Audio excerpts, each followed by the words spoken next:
Assalamualaikum, welcome back to Invest Saham. Pada video ini kita akan menganalisa saham Antam dari aspek fundamental, teknikal, dan juga dividennya.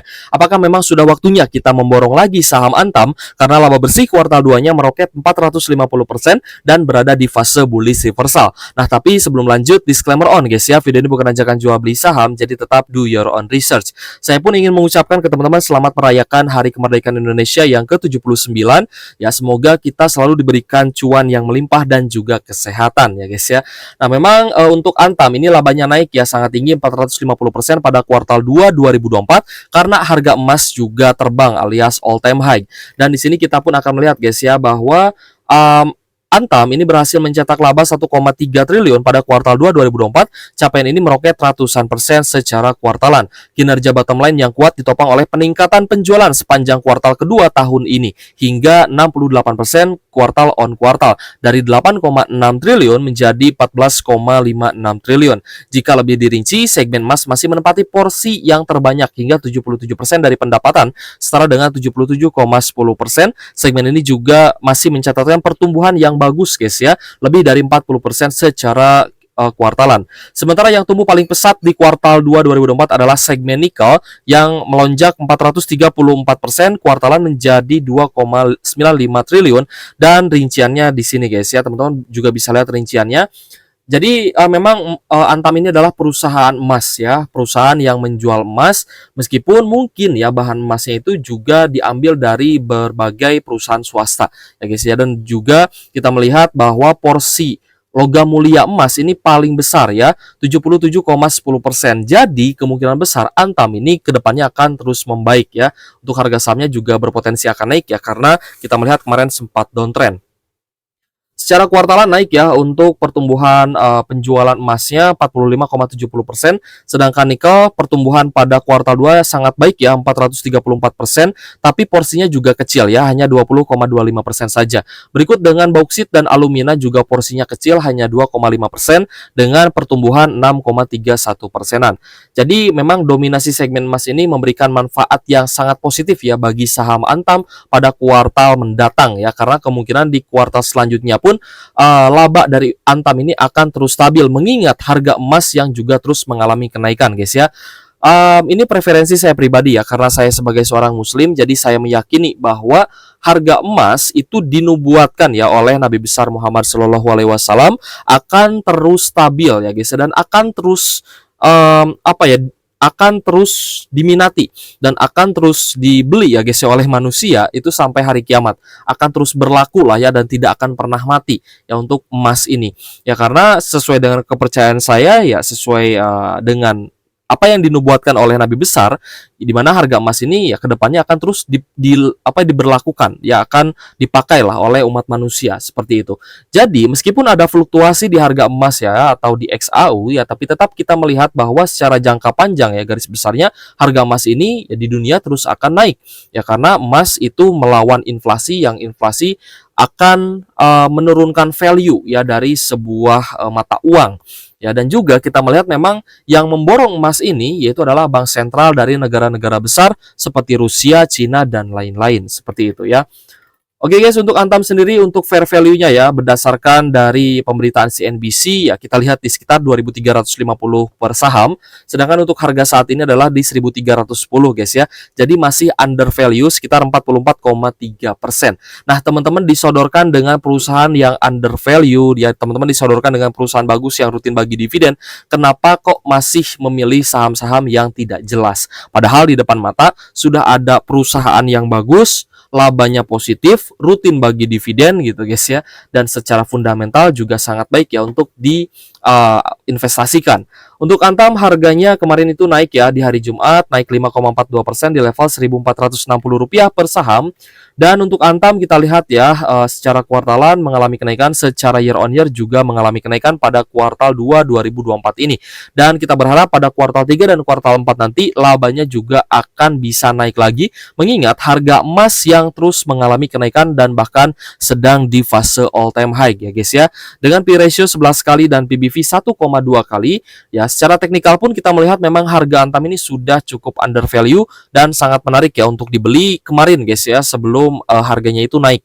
Nah, jadi dari balance sheet ya, kita lihat dari cash-nya 8,7 triliun dengan aset 39,1 triliun, liabilitas 9,4 triliun dan ekuitas 29,2 triliun, di mana liabilitas jauh lebih rendah dibandingkan ekuitas, yang berarti debt to equity ratio itu masih aman di angka 32,49% saja.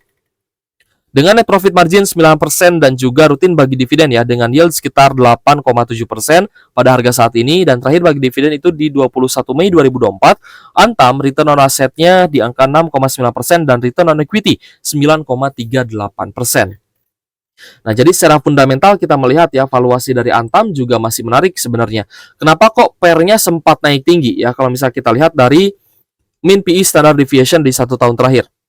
Ya, ini karena labanya pada kuartal 1 itu sempat anjlok guys ya, dan kuartal 1 labanya itu turun ya dikarenakan izin untuk menjual ferronikelnya belum keluar ya, sehingga pada kuartal 2 sudah mulai stabil kembali ya, karena izin untuk menjual metals dari Antam ini juga sudah dirilis seperti itu.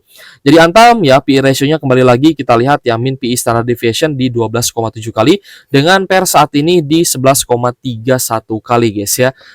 Oke guys, untuk Antam ini adalah perusahaan yang rutin bagi dividen ya, dengan rata-rata yield kisaran 5-7%-an ya. Namun di beberapa tahun terakhir kita melihat memang yieldnya kurang menarik ya, apalagi di tahun 2020 ya.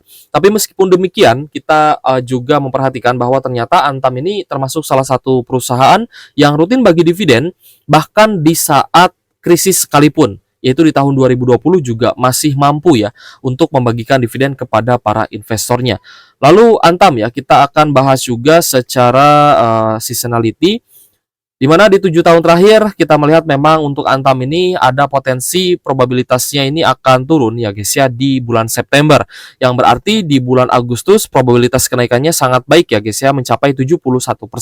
Namun dikarenakan pada bulan Agustus ini Antamnya ya masih di fase bullish reversal, maka kita expect di bulan September pun berpotensi akan hijau gitu guys ya, jika mendekati pemangkasan suku bunga nanti. Jadi Antam ya, jika teman-teman nilai valuasi masih murah, teknikalnya juga masih murah, harga sahamnya juga masih oke, ya silahkan dianalisa kembali apakah cocok ya dengan investasi teman-teman, atau teman-teman mungkin melihat saham lain yang lebih bagus. Kalau menurut saya pribadi, meskipun sahamnya saham BUMN yang biasanya terkena sentimen negatif ya dari berita-berita korupsi dan lain-lain, tapi kalau misalkan saya melihat sebuah saham meskipun BUMN harga sahamnya udah turun gitu guys ya, dan mulai sideways di bawah, lalu inflow-nya menarik, maka saya akan investasi di sana ya, karena pastinya secara konsensus ya, market itu akan memiliki kecenderungan untuk beli saham yang masih memiliki valuasi yang murah dan juga upside yang tinggi seperti itu. Jadi ya teman-teman juga seharusnya menghindari ya untuk membeli saham-saham yang sudah naik tinggi dan juga sudah berada di pucuknya. Oke guys, untuk Antam di tahun 2024 ini secara mengejutkan ya guys ya, surprisingly Antam ini memberikan DPR 100% ya. Saya juga cukup ibaratnya not expected lah ya, Antam bisa bagi DPR 100%, karena di beberapa tahun kebelakang biasanya Antam hanya bagi DPR 50% aja. Tapi itu sebenarnya wajar ya, karena BUMN ya, atau di sini adalah PT Mineral Industri Indonesia ya, atau MIND ya, sebagai pengendali memegang 65% saham Antam dan juga memiliki mayoritas suara untuk menentukan pembagian dividen kepada para investor. Jadi, jika negara Indonesia yang mengendalikan BUMN, yang mengendalikan MIND berharap dividen pemasukan ya dari dividen perusahaan BUMN, ya maka hal tersebut tidak akan tidak terjadi, maksud saya. Jadi pasti akan terjadi guys ya, kalau misalkan perusahaan BUMN disuruh oleh Menteri BUMN untuk bagi dividen besar menjadi pemasukan ke negara, ya maka itu akan dilakukan. Jadi saya tidak ada keraguan ya terhadap saham-saham BUMN, bahwa perusahaan BUMN pun itu punya peluang yang cukup menarik. Hanya saja hindari beli di pucuk. Itu aja sebenarnya PR-nya guys ya. Hindari beli saham perusahaan BUMN ketika sudah naik tinggi, alias beli di pucuk. Padahal sebenarnya ini berlaku juga untuk saham-saham lain, tapi ya karena BUMN itu sering ya terkena kasus-kasus, sering terkena sentimen negatif dari berita korupsi dan lain-lain, ya tentu saja kita harus menghindari beli di pucuk, karena ketika nantinya big money ingin menurunkan ya saham Antam, maka ketika di pucuk pasti harga sahamnya akan turun seperti itu. Kita akan proyeksikan dulu guys ya untuk dividen Antam, di mana estimasi full year EPS di angka Rp129 per saham dengan DPR 50 sampai 100%, maka potensi dividen yang bisa dibagikan oleh Antam di next year adalah Rp64 sampai Rp129 per saham dengan potensi dividen yield 4,3 sampai 8,8%-an di harga saat ini Rp1.460 per saham. Jadi teman-teman yang kemarin sudah ambil Antam ya di harga yang lebih murah di sekitar 1.100 sampai di 1.200, maka teman-teman akan mendapatkan dividen yield hingga 9% seperti itu.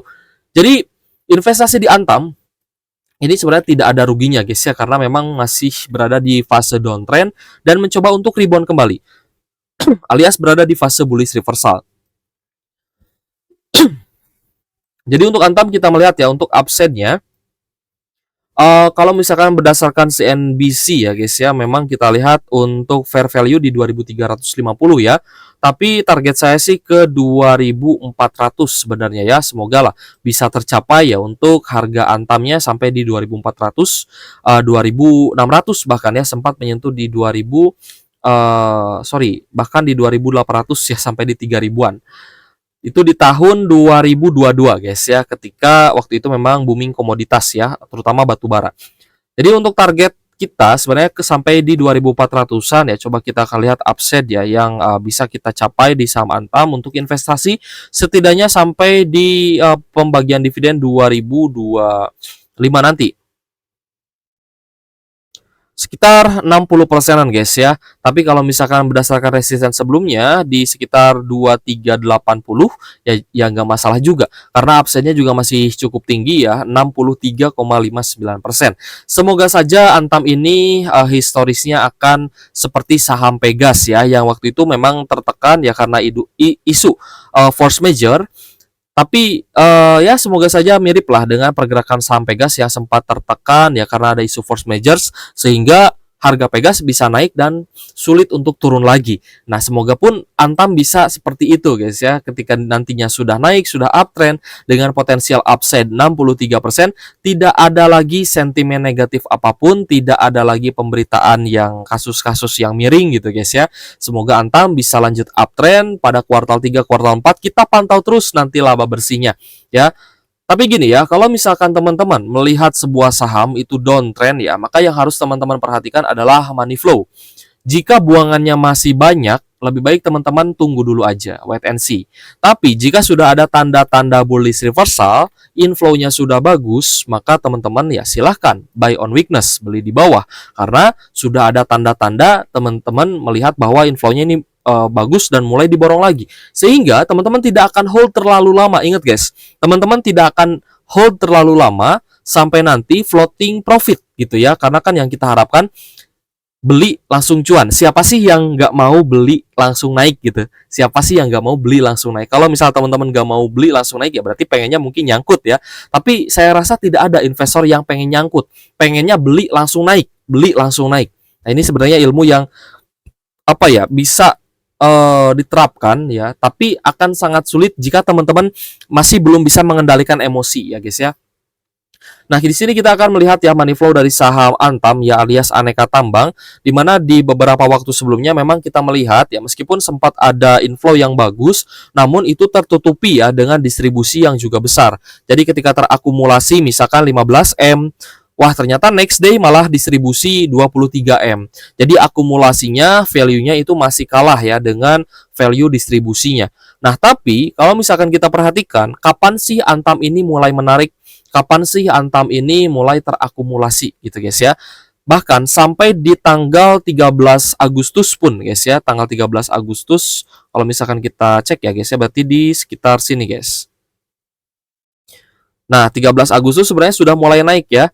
Tanggal 12 sudah mulai naik ya, tanggal 13 sideways ya, tanggal 14 juga masih minus ya sebenarnya.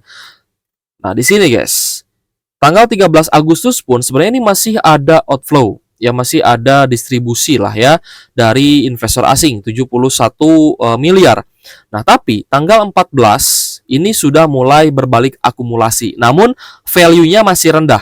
Ya guys, ya net buy-nya masih 10 miliar. Nah, tapi teman-teman yang harus dicermati adalah setelah berbalik dari distribusi ke akumulasi, seperti apa yang terjadi di beberapa waktu sebelumnya, nah maka teman-teman lihat value-nya juga.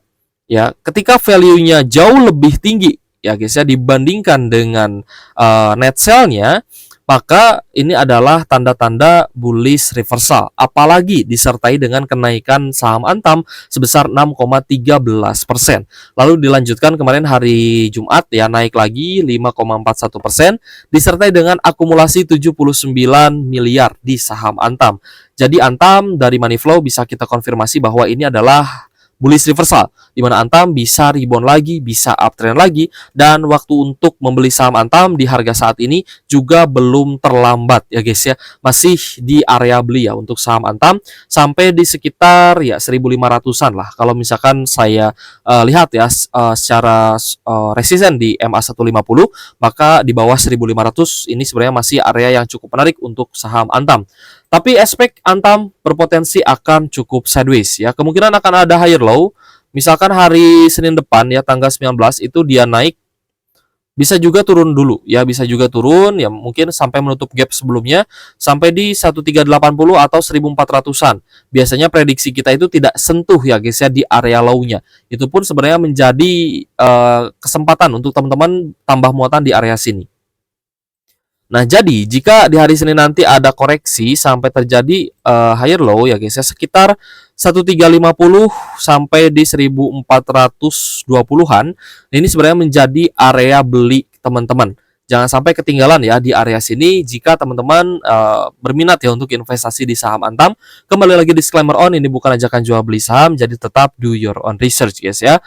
Apakah admin beli saham Antam? Ya sudah gitu guys ya. Ya sudah gitu ya. Tapi tidak ada ajakan jual beli ya karena banyak sekali saham yang menarik. Seperti kemarin kita juga review saham Telkom ya. Telkom juga bagus gitu kan. Prinsip kita beli saham bagus di harga bawah, beli saham bagus di harga bawah, bukan beli saham bagus di harga pucuk. Itu bukan sekedar slogan. Itu bukan sekedar omong kosong guys ya. Karena ya kejadiannya seperti ini. Jika kita tidak mau beli Adro di 2.300, kita akan kehilangan kesempatan untuk profit sampai Adronya di harga 3.200. Ya begitupun dengan Pegas. Kalau misalkan kita tidak beli Pegas di 1.100, maka kita kehilangan kesempatan untuk bisa cuan di Pegas sampai harga saat ini sekitar 1.400 atau 1.500 gitu guys ya. Nah, Antam pun demikian. Jika kita tidak berani beli di harga bawah 1.400, maka kita akan kehilangan cuan 60% ya guys ya. Sampai nanti lihat Antam uptrend sampai di 2.400-an gitu ya. Target kita kan tadi ya sekitar gitu ya. Sorry, ya 2.400 lah ya kalau misalkan mau hold jangka panjang. Mungkin bisa lah ya uptrend kembali karena harga emas kan sudah mulai uptrend juga seperti itu. Jadi beli saham bagus di harga murah, beli saham bagus di harga bawah itu jangan hanya sekedar jadi slogan aja, tapi silahkan teman-teman terapkan. Ya saya juga di grup seringkali bahas sama teman-teman bahwa ya silahkan incar saham yang masih murah. Jangan liatin saham yang udah naik, jangan tergiur beli saham yang udah naik. Kalau yang udah naik ya udah biarin aja teman-teman yang lain merasakan profitnya. Nah, kita sebagai investor yang cerdas, kita harus mencari saham-saham bagus rutin bagi dividen yang masih di harga bawah seperti itu. Oke guys, semoga video